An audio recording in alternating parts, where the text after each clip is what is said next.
좋으신 하나님이 주시는 은총과 또 평화가 사랑하는 여러분들과 함께 하시기를 빕니다. 에베소서의 핵심은 우주적인 화해입니다. 이 화해는 예수 그리스도로부터 시작된 것이며 그를 통해서만 완성됩니다. 이 화해는 좋지 않던 관계가 회복되는 소극적인 의미는 아닙니다. 서로 간에 문제가 있었던 관계가 어떤 대가를 교환함으로써 완전히 변화되면서 문제는 해결되고 관계가 회복된다는 의미입니다. 이 우주적인 화해는 양방향으로 완성되어지는데요. 먼저는 하나님과 인간 사이에서 나타납니다. 에베소서 2장 16절입니다. 또 십자가로 이 둘을 한 몸으로 하나님과 화목하게 하려 하심이라. 원수된 것을 십자가로 소멸하시고. 바울은 하나님과 인간 사이를 원수 관계로 설정했습니다. 누구랑 원수 돼본 적 있으신가요? 원수를 사랑하는 것만큼 절대 하고 싶지 않은 일도 없을 것 같습니다. 거룩하신 하나님과 타락한 인간은 친구가 될 수 없었습니다. 친구가 될 수 없지만 그리스도로 말미암아 원수 되어짐이 소멸되고 극적인 화해가 이루어집니다. 십자가의 공로인 것이죠. 이것을 복음이라 부릅니다. 하나님과 원수됨을 해결할 수 있는 방법은 오직 한 가지뿐입니다. 십자가이죠. 십자가 외에 다른 방법이 있다 말하면 거짓 교훈이고 그런 자들은 거짓 교사들입니다. 다음으로 우주적인 이 화해는 인간과 인간 사이에서도 나타납니다.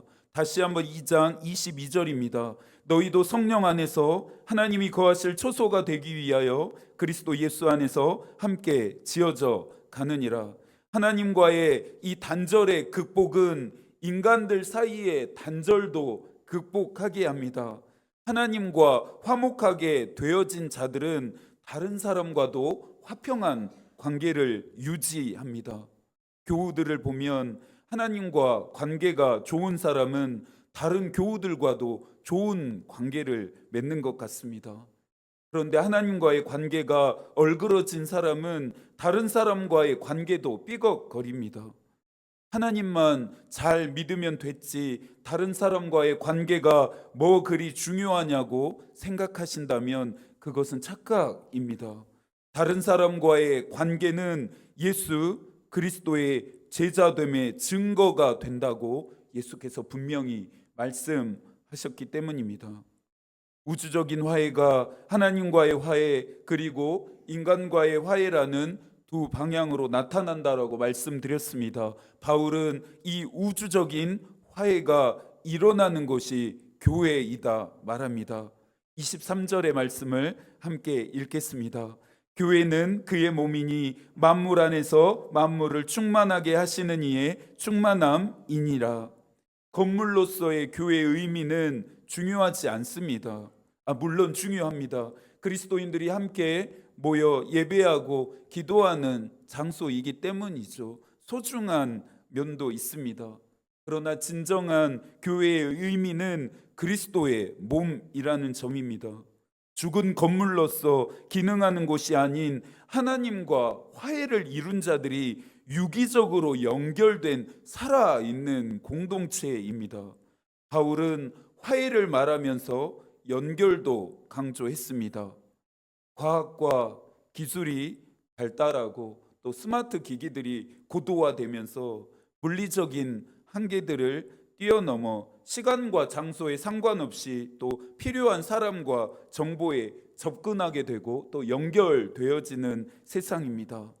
하지만 안타까운 것은 이 연결이 기계적인 접속에 그칠 뿐 유기적인 연결까지는 닿지 않는다는 점입니다.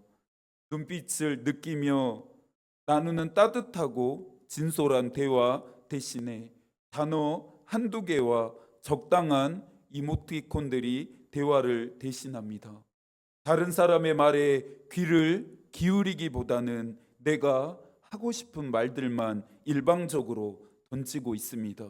생명이 깃들지 않는 기호와 언어는 서로가 불통되는 극단으로 치닫게 합니다. 사람들이 모인 곳은 바울이 살았던 시대나 지금 우리가 살고 있는 시대나 다를 것이 없습니다. 바울의 신학의 주제 중에 하나됨이 있음도 바로 그 이유 때문일 것입니다. 바울은 교회 안에 하나됨은 어떠한 의미인지, 그리고 이 하나됨은 어떻게 이루는지를 조목조목 설명합니다. 그러면서 바울은 에베소 교인들을 위해서 간절히 기도했습니다. 17절을 함께 읽어볼까요? 우리 주 예수 그리스도의 하나님 영광의 아버지께서 지혜와 계시의 영을 너희에게 주사 하나님을 알게 하시고, 19절도 읽겠습니다. 그의 힘의 위력으로 역사하심을 따라 믿는 우리에게 베푸신 지극히 크심이 어떠한 것을 너희로 알게 하시기를 구하노라. 알게 하시고 알게 하시기를 바울은 기도했습니다. 믿음 생활을 하는데 이성과 지성은 필요합니다. 웨슬리도 이 이성을 강조했습니다. 상식적인 사고와 판단할 수 있어야 합니다. 그러나 하늘의 신령한 뜻은, 복음의 신비는 인간의 이성과 지성으로 해석할 수 없습니다. 인간의 능력으로 깨달을 수 없다는 말입니다. 지혜와 계시의 영, 곧 성령의 도우심으로 말미암아 알게 됩니다. 며칠 전부터 저희 집 서재에서 사용하던 스탠드에 불이 들어오질 않습니다. 별의별 방법을 다 써보았는데도 그 문제가 해결되지 않았습니다. 방 안에 형광등이 켜져 있기는 했지만 글을 읽고 또 글을 쓰는 행위들에 또 많은 제한이 따랐습니다. 잘 보이지가 않더라고요. 스탠드의 이 작은 빛이 여러 가지의 일들을 또렷하게 보게 하고 할 수 있도록 돕고 있었음을 새삼 깨달았습니다. 빛이 비쳐야 볼 수 있었음을 다시금 알게 되었습니다. 오랜 시간 믿음 생활을 해왔던 것은 하나도 중요하지 않습니다. 내가 지금 하나님의 뜻을 알고 깨달으면서 믿음 생활을 해가고 있느냐가 더 중요합니다. 하나님은 하늘의 모든 신령한 비밀들을 우리에게 알려주시기로 결정하셨습니다.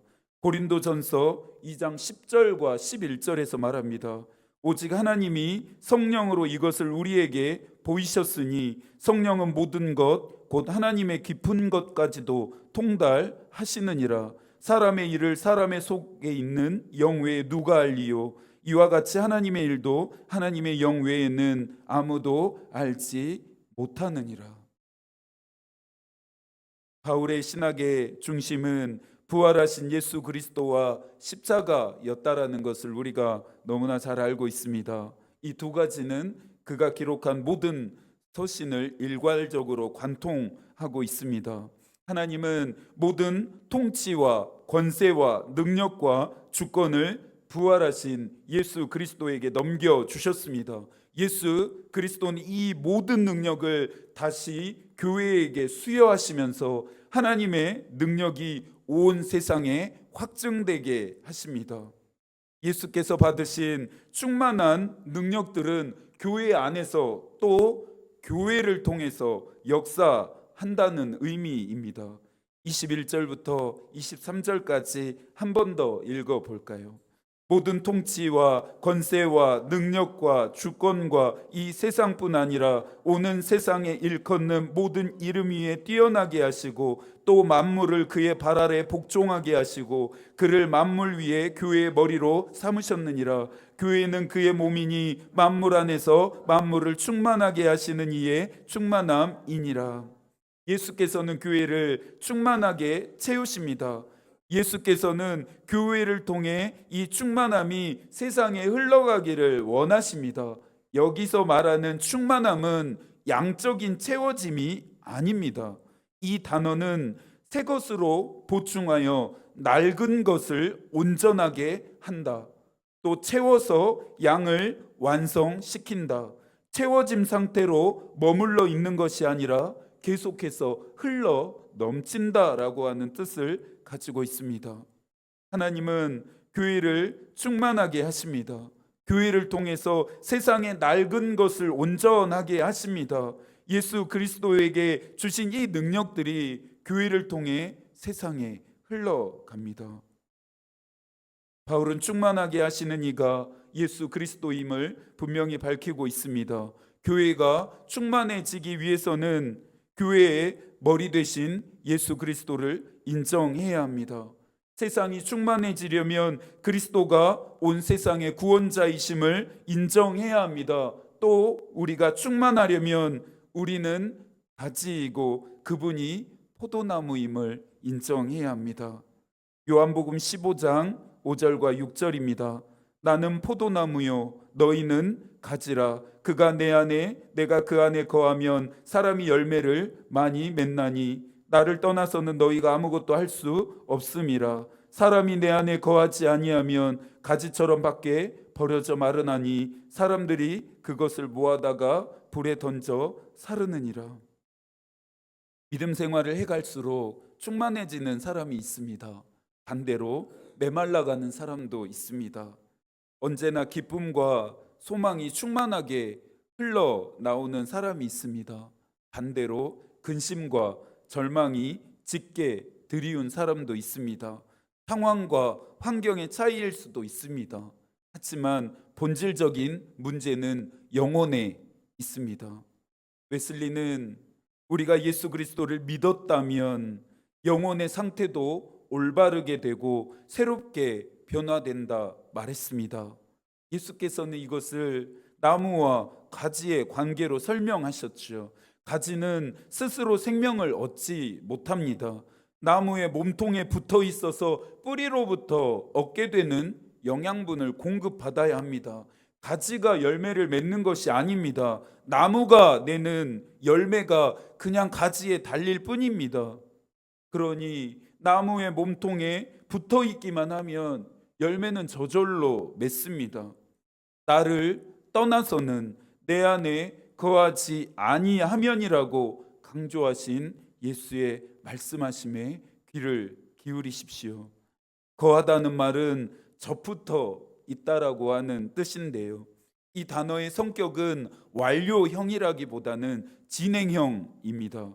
예수 안에 거한다라는 것은 그분께 계속해서 접붙어 있음을 의미합니다. 그렇다면 가지인 우리가 어떻게 포도나무이신 예수께 계속해서 접붙어 있을 수 있을까요? 어떻게 그분을 떠나지 않고 그분 안에 거할 수 있을까요?